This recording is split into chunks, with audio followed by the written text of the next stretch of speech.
Bonsoir à tous, je suis Ribaros Fouadjeng Nokam, juriste en droit du travail. Aujourd'hui, nous allons aborder une thématique qui se situe dans la continuité, dans le sillage des thèmes que nous évoquons sur cette chaîne relatifs au droit du travail.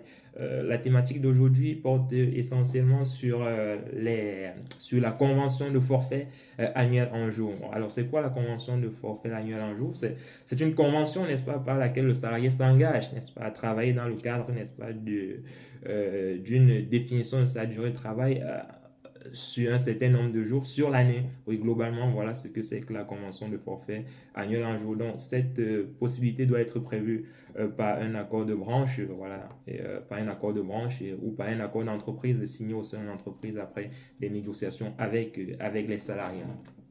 Voilà, donc il arrive très souvent que certaines conventions de forfait annuel en jour, n'est-ce pas, s'adossent ou se basent en fait sur des conventions de branche qui ne sont pas conformes à ce que le droit positif français prévoit.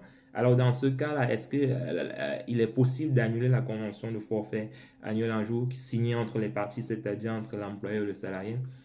Cela est possible, justement. La jurisprudence abondante, foisonnante de la Cour de cassation, justement, revient de façon éclatante, n'est-ce pas, sur ces types de problématiques-là.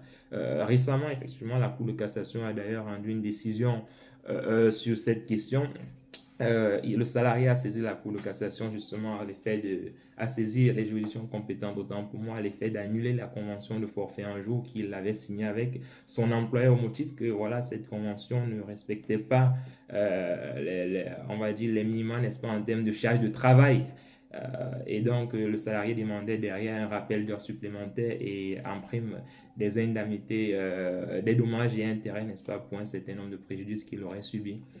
Sauf que la Cour de cassation elle a estimé que voilà, pour pouvoir bénéficier des dommages et intérêts, le salarié doit démontrer que voilà, euh, en appliquant la convention de forfait annuel à jour, j'ai subi un préjudice. Donc le préjudice doit être démontré. Le préjudice n'est pas automatique et donc la réparation n'est pas automatique.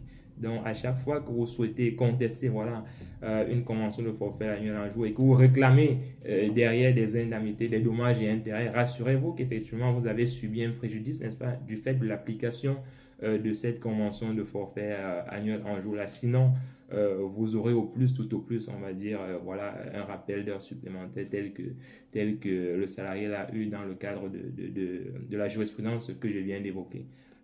Donc, n'hésitez pas, effectivement, si vous estimez que voilà, vos droits dans le cadre de la convention sont bafoués, n'hésitez pas à saisir les juridictions compétentes ou éventuellement déjà avant de saisir les juridictions compétentes, de voir si avec votre employeur vous ne pouvez pas trouver un terrain d'entente. Parce que, comme on dit, il vaut toujours mieux un bon arrangement qu'un mauvais procès. Donc, n'hésitez pas à faire voilà, vos droits en temps de besoin.